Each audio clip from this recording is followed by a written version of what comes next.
नमस्कार जोहार। चलिए जानते हैं झारखंड की ताजा खबरों को, लेकिन उससे पहले अगर आपने अभी तक इस चैनल को सब्सक्राइब नहीं किया तो सब्सक्राइब कर लें, जिससे कि आपको झारखंड की ताजा खबर रोजाना मिलती रहे।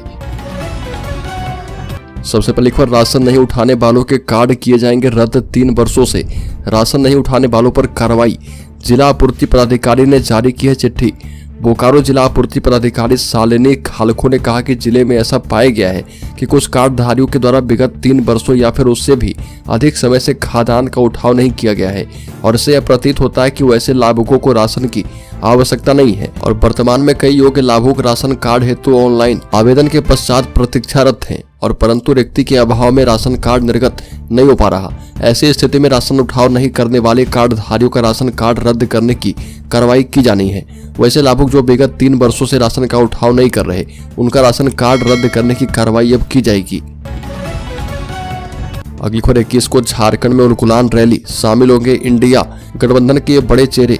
लोकसभा चुनाव 2024 को लेकर 21 अप्रैल को झारखंड में भारतीय महागठबंधन की रैली होगी और इस रैली को उलगुलान नाम दिया गया है। इस रैली में विपक्षी दलों के वरिष्ठ नेता हिस्सा लेंगे और इस रैली में मल्लिकार्जुन खड़गे, राहुल गांधी, लालू यादव, फारूक अब्दुल्ला, अखिलेश यादव, सीएम केजरीवाल की पत्नी सुनीता केजरीवाल समेत 14 पार्टियों के नेता हिस्सा लेंगे। अगली खबर, झारखंड में नॉन अल्कोहलिक फैटी लिवर के मरीजों की संख्या तेजी से बढ़ रही है। स्वास्थ्य विभाग के मुताबिक राज्य में 25% से ज्यादा लोग फैटी लिवर से पीड़ित हैं और ये मरीज वो हैं जो कभी शराब का सेवन नहीं करते। ऐसे में स्वास्थ्य विभाग की चिंता बढ़ गई है। विभाग ऐसे मरीजों की पहचान के लिए स्क्रीनिंग प्रोग्राम चलाने की तैयारी कर रहा। इसकी एसओपी भी बना ली गई है और इसके तहत सरकारी अस्पतालों में आने वाले मोटे मरीजों की जांच भी की जाएगी। यदि किसी पुरुष की कमर 90 सेंटीमीटर और महिला की कमर 80 सेंटीमीटर से अधिक है तो उनके लीवर की जांच की जाएगी और इसमें लीवर फंक्शन टेस्ट और आवश्यकता पड़ने पर अल्ट्रासाउंड टेस्ट की सलाह दी जाएगी। बड़ी खबर, लोकसभा चुनाव को स्वतंत्र, स्वच्छ एवं शांतिपूर्ण संपन्न करवाने के निमित्त प्रशिक्षण कोषांग खूंटी के द्वारा बिरसा कॉलेज खूंटी परिसर में पुलिस पदाधिकारी के लिए प्रशिक्षण का आयोजन किया गया और इसमें DSP, police inspector, PSI, ASI एवं सीआरपीएफ के अधिकारी शामिल हुए और इस दौरान मतदान से पूर्व, मतदान के दिन और मतदान के बाद कार्य संपादन एवं दायित्वों की जानकारी दी गई। प्रशिक्षण के दौरान बताया गया कि चुनाव प्रक्रिया पूरी होने से पहले और बाद में उम्मीदवारों की सुरक्षा के साथ साथ पूरी मतदान मशीनरी और चुनाव सामग्री की सुरक्षा सुनिश्चित करना पुलिस की जिम्मेवारी होती है। अगली को, लातेहार की लाडली सांभवी बनी है जिला टॉपर। जैक बोर्ड ने 10वीं का परीक्षा फल जारी कर दिया है और इसी बीच लातेहार जिला की लाडली सांभवी सुहाना ने 98% मार्क्स लाकर जिला टॉपर बनी है। सांभवी के पिता शिव प्रसाद हैं जो जनरल स्टोर संचालक हैं, वही माता नेहा गुप्ता गृहिणी है। वही सांभवी सरस्वती विद्या मंदिर की मेधावी छात्रा है जो जिला में अव्वल होकर जिला समेत विद्यालय का नाम रोशन कर चुकी है। अगली खबर, देवघर एम्स कैंपस में 4.5 एकड़ में बनेगा केंद्रीय विद्यालय। रामोडी गर्ल्स हॉस्टल में शुरू होगा अस्थायी स्कूल। झारखंड के देवघर एम्स कैंपस में केंद्रीय विद्यालय खुलेगा। गोड्डा सांसद डॉक्टर निशिकांत दुबे द्वारा हाईकोर्ट में पीआईएल के बाद राज्य सरकार ने शपथ पत्र दायर करके केंद्रीय विद्यालय निर्माण के लिए भूमि का ब्यौरा उपलब्ध करवा दिया है और इसके साथ ही एम्स के समीप रामोडी गांव के गर्ल्स हॉस्टल में अस्थायी तौर पर केंद्रीय विद्यालय खोलने को भी राज्य सरकार तैयार हो चुकी है। बड़ी खबर, राज्य के मांडर में 2 मौसेरी बहनों से गैंगरेप, 3 आरोपी अरेस्ट। बता दें कि राज्य के मांडर थाना क्षेत्र की 2 नाबालिग मौसेरी बहनों से सामूहिक दुष्कर्म करने का मामला प्रकाश में आया और जानकारी मिलने पर मांडर पुलिस ने दोनों पीड़िताओं को मेडिकल जांच के लिए रांची भेज दिया है और तीनों आरोपियों को अरेस्ट किया है। आरोपियों में 2 नाबालिग है। बताया जाता है कि थाना क्षेत्र की एक नाबालिग अपनी मौसेरी बहन के साथ शाम 3 बजे चान्हो थाना क्षेत्र के हुटार में लगने वाले मेले में जाने की बात कहकर घर से निकली थी और दोनों नाबालिगों के साथ 2 लड़के भी थे। पीड़िता की मां के द्वारा थाने में दिए आवेदन के मुताबिक मेला देखने के बाद चारों एक ही बाइक से घर के लिए निकले थे।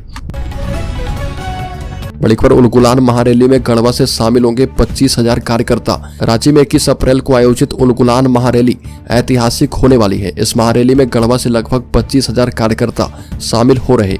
सभी कार्यकर्ता विभिन्न बसों, 4 पहिया वाहन आदि के माध्यम से रांची पहुंच रहे। वहीं पूर्व मुख्यमंत्री हेमंत सोरेन की गिरफ्तारी के विरोध में प्रोटेस्ट करेंगे। झारखंड मुक्ति मोर्चा के केंद्रीय प्रवक्ता धीरज दुबे ने शहर के चिनिया रोड स्थित होटल पद्मावती में प्रेस कॉन्फ्रेंस आयोजित करके उक्त बातें कही और धीरज दुबे ने कहा कि भाजपा मीठा जहर घोलकर लोकतंत्र पर कुठाराघात कर रही है और यदि जनता इस बार सचेत नहीं हुई तो मतदान के अधिकार से सभी को वंचित हो जाना पड़ेगा। बड़ी खबर प्रतिभा और सुमित बने Ranchi topper. Jharkhand academic council ने माध्यमिक बोर्ड 10वीं का रिजल्ट जारी करने के बाद अब धीरे धीरे टॉपर का नाम सामने आ रहा। रांची जिले का 89% रिजल्ट हुआ है और झारखंड टॉप 10 कुल 44 विद्यार्थी हैं, जिसमें रांची के भी 6 विद्यार्थी शामिल हैं और रांची से प्रतिभा महतो और सुमित कुमार महतो संयुक्त टॉपर हैं। दोनों ने 491 अंक हासिल किए हैं। अगली खबर उलगुलान रैली को लेकर रांची में सुरक्षा के पुख्ता इंतजाम, 2000 अतिरिक्त जवान होंगे तैनात। 21 अप्रैल को धुरवा के प्रभात तारा मैदान में इंडिया गठबंधन की उलगुलान रैली होने वाली है। इसको लेकर सुरक्षा के पुख्ता इंतजाम किए गए। उलगुलान रैली में राहुल गांधी समेत देश भर के बड़े नेता शामिल होंगे। ऐसे में रैली स्थल, एयरपोर्ट, होटल, सर्किट हाउस में सुरक्षा के पुख्ता इंतजाम किए जा रहे और सभी स्थानों की सुरक्षा के लिए 2000 अतिरिक्त सुरक्षा बलों को तैनात किया गया है। वही ट्रैफिक रूट निर्धारित किए गए हैं और इसके साथ साथ पूरे शहर में एंटी क्राइम चेकिंग अभियान चलाया जा रहा। अगली खबर इंडियन मुस्लिम लीग झारखंड इकाई का राजद में किया जाएगा विलय। Indian Muslim League party Jharkhand प्रदेश इकाई का विलय राष्ट्रीय जनता दल में होगा। इंडियन मुस्लिम लीग की झारखंड इकाई के अध्यक्ष साजिद आलम अपने सैकड़ों लोगों के साथ राजद में विलय करेंगे और ये जानकारी राजद महासचिव सह मीडिया प्रभारी कैलाश यादव ने दी है और ये भी कहा कि पार्टी मुख्यालय में आयोजित कार्यक्रम में विलय कार्यक्रम किया जाएगा। तो दोस्तों, खबरों में आगे बढ़े उससे पहले मैं आपको बता दूं कि अगर आपने अभी तक हमारे चैनल को सब्सक्राइब नहीं किया है तो सब्सक्राइब कर ले और बेल आइकॉन जरूर दबा दें, जिससे कि आपको वीडियो की नोटिफिकेशन सबसे पहले प्राप्त हो। वही अगली खबर की बात करें तो पलामू पुलिस ने प्रताड़ना से मजदूर की मौत मामले में फरार अभियुक्त को किया गिरफ्तार। पलामू जिले के पाकी थाना की पुलिस ने प्रताड़ना से मजदूर की मौत मामले में फरार अभियुक्त को अरेस्ट कर लिया है। मामले में आरोपी युवक के खिलाफ विगत 19 मार्च को प्राथमिकी दर्ज करवाई गई थी और जानकारी के मुताबिक पाकी प्रखंड के संगलादीप गांव निवासी इस्लाम अंसारी के 35 वर्षीय पुत्र जावेद अंसारी को पाकी थाना की पुलिस ने गिरफ्तार करके जेल भेजा है। बता दें कि गिरफ्तार जावेद अंसारी पर आरोप है कि वह क्षेत्र के गरीब मजदूरों को प्रलोभन देकर काम करवाने के लिए देश के अन्य राज्य में भेजता था और वहां मजदूरों को कई तरह से प्रताड़ित भी किया जाता था। अगली खबर चुनावी सभा में राज्य सरकार पर जमकर बरसे सुरेश महतो और गीता कोड़ा। आजसू पार्टी के अध्यक्ष सुरेश कुमार महतो ने चाईबासा स्थित गांधी मैदान में आयोजित सिंहभूम लोकसभा ग्राम प्रभारी सम्मेलन में इंडिया घटक दलों पर जमकर हमला किया और सुरेश महतो ने कहा कि 4.5 साल से सत्ता का सुख भोग रहे झारखंड मुक्ति मोर्चा लोकसभा चुनाव में जनता के सामने विकास का कोई एक उदाहरण पेश करने की स्थिति में नहीं है और इंडिया गठबंधन में शामिल दल लोगों की भावनाओं को कुरेद कर राजनीति करने की मंशा रखते हैं। अगली खबर राज्य के पलामू जिले में रामनवमी पर झड़प के सिलसिले में 10 लोग गिरफ्तार। बता दें कि झारखंड के पलामू जिले में रामनवमी के अवसर पर निकाली गई शोभा यात्रा के दौरान 2 समूहों के बीच हुई झड़प में शामिल रहने के आरोप में 10 लोगों को गिरफ्तार किया गया है और पुलिस ने जानकारी दी है। एक वरिष्ठ पुलिस अधिकारी ने बताया कि पलामू जिले के कजरू गांव में झड़प के सिलसिले में दोनों समूह के 5-5 लोगों को गिरफ्तार किया गया है और बिशरामपुर के उप संभागीय पुलिस अधिकारी राकेश सिंह ने पीटीआई भाषा को बताया कि गांव में व्याप्त तनाव को देखते हुए अतिरिक्त पुलिस बल को तैनात किया गया है। अगली खबर झारखंड में एनटीपीसी के उत्तरी करणपुरा ताप विद्युत संयंत्र में लगी आग।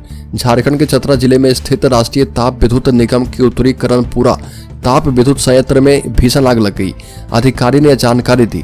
अधिकारियों ने बताया कि अभी तक इस घटना में किसी के हताहत होने की सूचना नहीं है और एक वरिष्ठ अधिकारी ने पीटीआई भाषा को बताया कि उत्तरी करणपुरा ताप विद्युत संयंत्र परियोजना की इकाई 3 के पीछे स्थित बीएचईएल मटेरियल यार्ड में आग लग गई और बताया कि सूचना मिलते ही दमकल की कई गाड़ियों को मौके पर भेजा गया।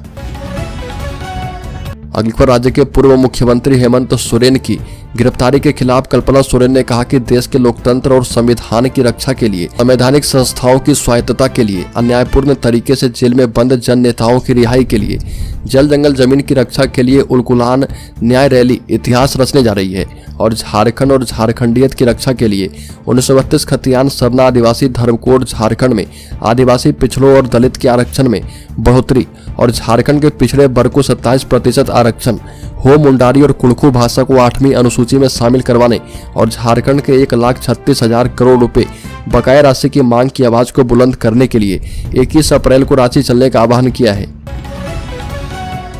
अगली खबर की बात करें तो झारखंड मुक्ति मोर्चा जामताड़ा के जिला अध्यक्ष का निधन। शिबू सोरेन के साथ झारखंड आंदोलन में लिया था हिस्सा। झारखंड मुक्ति मोर्चा के जामताड़ा जिलाध्यक्ष सह 20 सूत्री उपाध्यक्ष श्यामलाल हेम्ब्रम का निधन हो गया।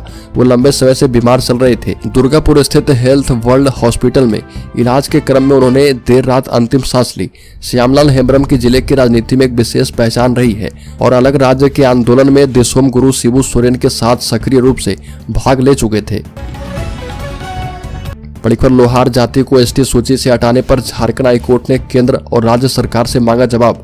झारखंड हाईकोर्ट ने लोहार जाति को एसटी सूची से बाहर करने के खिलाफ दायर याचिका पर सुनवाई करते हुए केंद्र और राज्य सरकार को 6 सप्ताह में जवाब दाखिल करने का निर्देश दिया और इस मामले की सुनवाई हाईकोर्ट के न्यायाधीश जस्टिस आनंद सेन की कोर्ट में की गई। खतियानी लोहार लोहरा जनजाति समाज के अध्यक्ष अतीत कुमार की ओर से इस संबंध में हाईकोर्ट का दरवाजा खटखटाया गया। अगली खबर, झारखंड के 13 जिलों में पारा 40 के पार। राजधानी रांची सहित पूरे झारखंड में क्लाइमेट चेंज का असर देखने को मिल रहा और मौसम काफी गर्म हो चुका है। स्थिति ऐसी है कि राज्य के 13 जिले हीट वेव की चपेट में हैं और यहाँ का तापमान 40 डिग्री सेल्सियस के पार हो गया है। मौसम विभाग की रिपोर्ट के मुताबिक आने वाले दिनों में तापमान और भी बढ़ सकता है और पिछले 24 घंटे में कोल्हान प्रमंडल का पूर्वी सिंहभूम जिला सबसे अधिक गर्म रहा और यहाँ का तापमान 45 डिग्री सेल्सियस दर्ज किया गया। जिस जिले का तापमान सबसे कम रहा वहाँ भी गर्मी का एहसास होता रहा और सबसे कम तापमान बोकारो जिले में बोकारो थर्मल क्षेत्र का रहा है। अगली खबर, भाजपा के उम्मीदवार 22 अप्रैल से दाखिल करेंगे नामांकन पर्चा। भाजपा के लोकसभा उम्मीदवार 22 अप्रैल से नामांकन पर्चा दाखिल करेंगे। इस अवसर पर भाजपा के प्रदेश अध्यक्ष एवं पूर्व मुख्यमंत्री बाबूलाल मरांडी उपस्थित रहेंगे।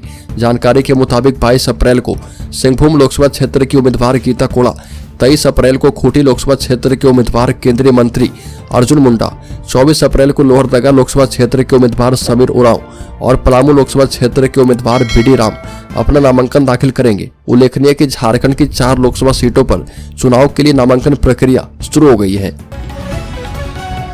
अगली खबर, झारखंड के शेयर होल्डर्स इन्वेस्टर्स शेयर बाजार के निवेशकों के लिए आई बड़ी खबर। बता दें कि शेयर मार्केट में तगड़ा मुनाफा दे सकते हैं 6 स्टॉक्स और इसमें जिनका नाम शामिल है उसमें JSW Steel, United Breweries, Bikaji Foods International, Jain Irrigation System, Tech Mahindra, Credit Access Grameen Limited. ये सभी ऐसे शेयर है जिनमें निवेशक निवेश कर सकते हैं और इसमें तगड़ा मुनाफा कमा सकते हैं। हालांकि आप इन कंपनी के फाइनेंशियल, स्वास्थ्य, ग्रोथ की संभावनाओं और मैनेजमेंट पर कड़ी नजर रखें। यदि बुनियादी बातों में काफी गिरावट आती है तो यह बेचने का संकेत हो सकता है।